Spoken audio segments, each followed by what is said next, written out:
Heri Supratno selaku Rektor Universitas Hasyim Asy'ari. Yang kami hormati Bapak Dr. Jasminto selaku Dekan Fakultas Agama Islam Universitas Hasyim Asy'ari. Yang kami hormati Bapak Dr. Haji Khairul Umam selaku Kaprodi Universitas Hasyim Asy'ari.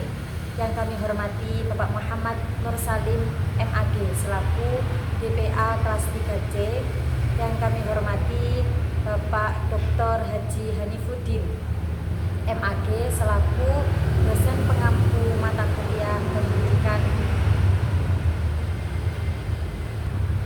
Yang kami hormati Bapak Dr. Haji Hanifuddin MAG selaku dosen pengampu mata kuliah Filsafat Pendidikan Islam.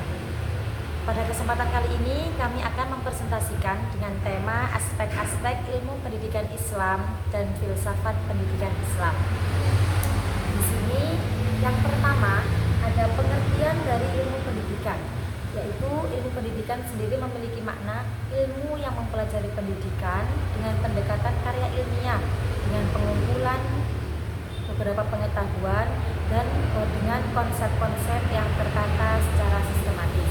Kemudian yang kedua ada pengertian dari pendidikan Islam, yaitu menurut Ahmad Tafsir, bimbingan seseorang kepada seseorang lainnya agar ia berkembang secara maksimal sesuai dengan ajaran-ajaran Islam. Kemudian yang ketiga ada pengertian dari filsafat pendidikan Islam, yaitu filsafat yang dijiwai oleh ajaran-ajaran Islam.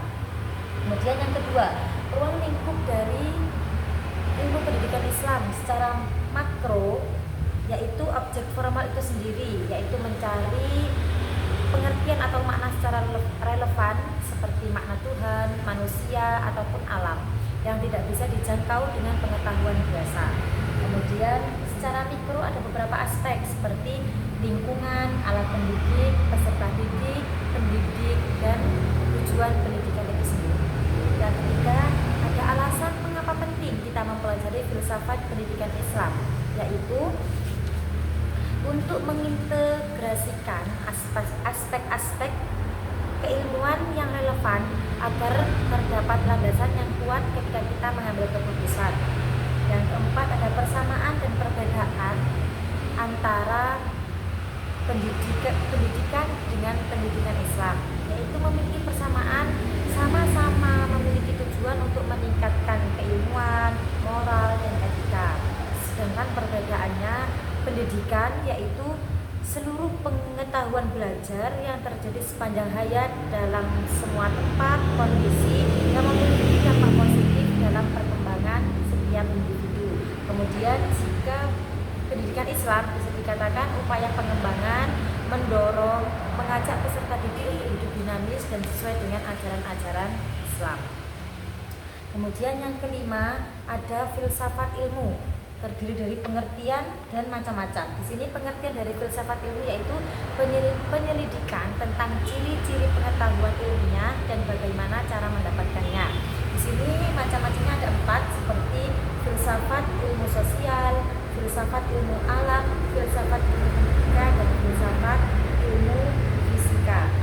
Dan kemudian yang keenam ada pun sumber-sumber ilmu pengetahuan. Yang pertama rasionalisme, yaitu pengetahuan yang bersumber dari rasio atau pertimbangan secara logika. Kemudian yang kedua ada empirisme, yaitu pengetahuan yang didapat dengan berdasarkan pengalaman.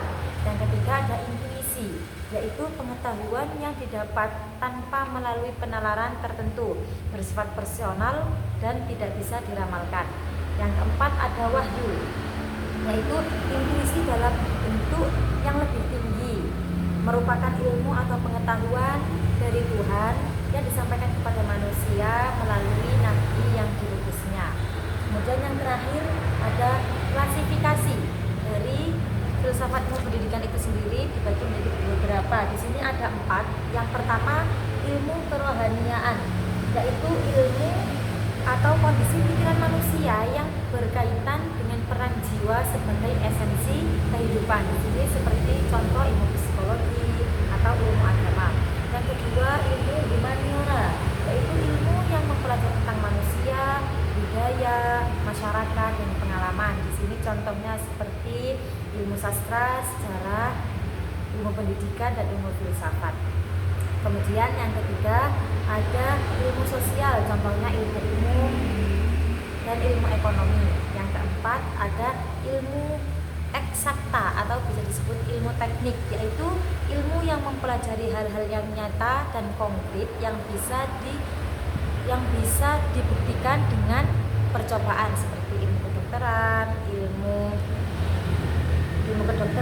ilmu biologi, ilmu teknik dan sebagainya. Dari saya cukup sekian presentasi ini, semoga bermanfaat. Wassalamualaikum warahmatullahi wabarakatuh.